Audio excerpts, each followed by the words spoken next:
네, 이해찬 당대표님의 개회 선언이 있겠습니다.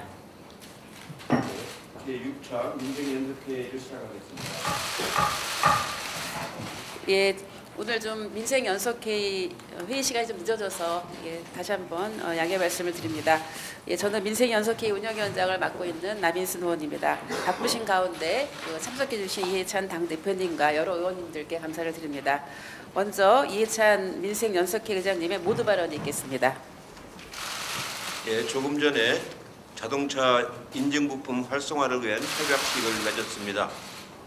자동차 인증부품 활성화는 민생연석회에서 노력해온 과제인데다 당정청 을지로 민생현안회의에서 정한 6대 민생현안 중 하나입니다. 오늘 회의는 소분과별 진행 상황을 점검하는 그런 자리입니다.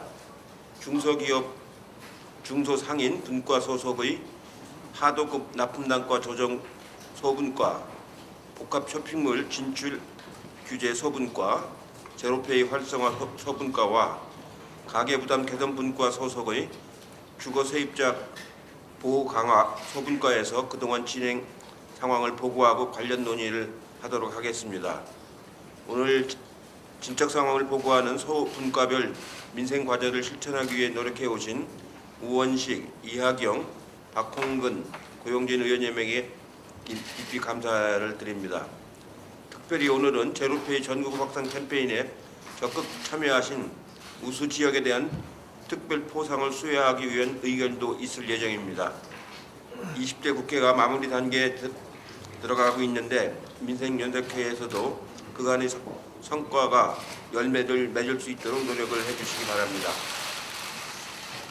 지금 경제적으로는 굉장히 어려운 상황입니다. 미중 간의 무역 전쟁에다가 일본이 수출 규제의 명목으로 한국에 대해서 여러 가지 경제적인 압박을 가해오기 때문에 안안pak으로 굉장히 어려운 상황입니다. 이런 상황에 민생연석회의가 그래도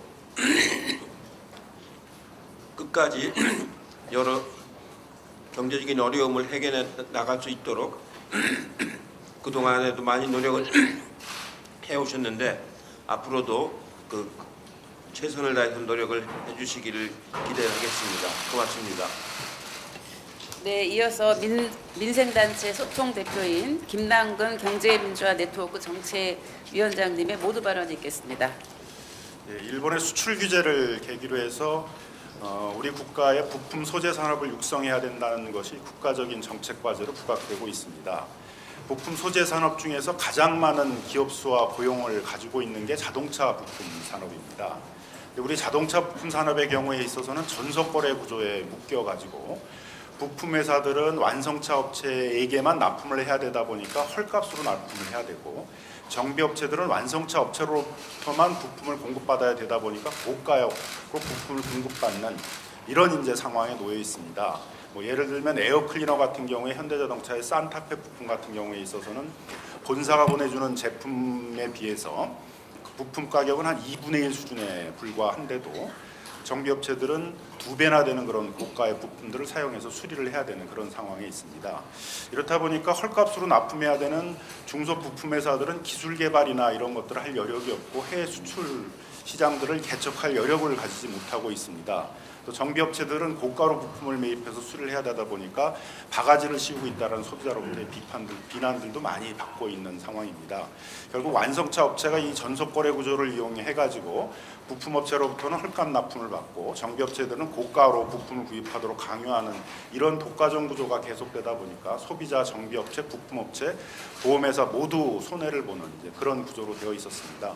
오늘의 협약식을 계기로 해서 일단 보험 수리의 부품서부터 이런 국가가 인증한 대체 부품 가격이 거의 한 50%에서 한 2배 정도, 2분의 1 정도 싼 그런 부품들을 사용을 해서 이 보험 수리를 할 수 있게 되어서 우리 부품 산업에 있어서 획기적인 전환의 계기를 마련했다고 생각이 듭니다. 이번 계기를 통해 가지고 부품업체가 정비업체와 직접 그 부품 거래를 할 수 있는 이런 직거래 거래 구조들이 만들어지고, 이를 통해 가지고 우리 부품 산업들이 육성이 돼서 다른 나라의 경우에는 독일의 보슈라든가 일본의 덴소와 같이 완성차 업체 외에 부품업체도 세계적 경쟁력을 갖는 부품업체들이 육성이 되어 있는데 우리나라 부품업체들은 우리나라 자동차에 대한 부품마저도 해외에 수출을 하지 못하고 있는 상황입니다. 현대자동차, 기아자동차의 부품을 해외에서 중국 업체나 대만 업체가 부품을 공급하고 있는 그런 상황들입니다.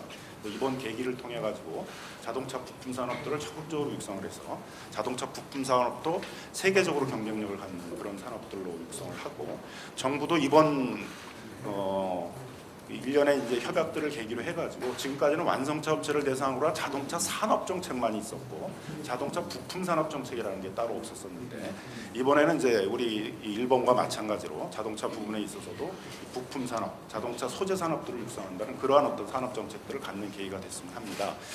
저희 시민단체들, 민생단체들, 그다음에 더불어민주당은 이런 차원에서 오늘을 계기로 해가지고 부품업체하고 정비업체들, 소비자단체들 사이에 있어서의 그런 부품의 직거래를 하도록 하는 그런 부품 박람회 이런 것도 개최할 예정이고, 이런 부분들을 많이 알리기 위한 토론회 이런 부분들도 개최할 예정이고, 부품 산업과 정비업체 사이에 있어서의 불공정 문제에 대해서 이런 문제들을 해결하기 위한 여러 상생회가 이런 것들을 추진하는 활동을 할 예정입니다. 감사합니다. 네, 감사합니다. 이상으로 공개 회의를 모두 마치고 비공개로 전환하도록 하겠습니다. 기자 여러분들 취재해 주셔서 감사드리고 양해를 부탁드립니다.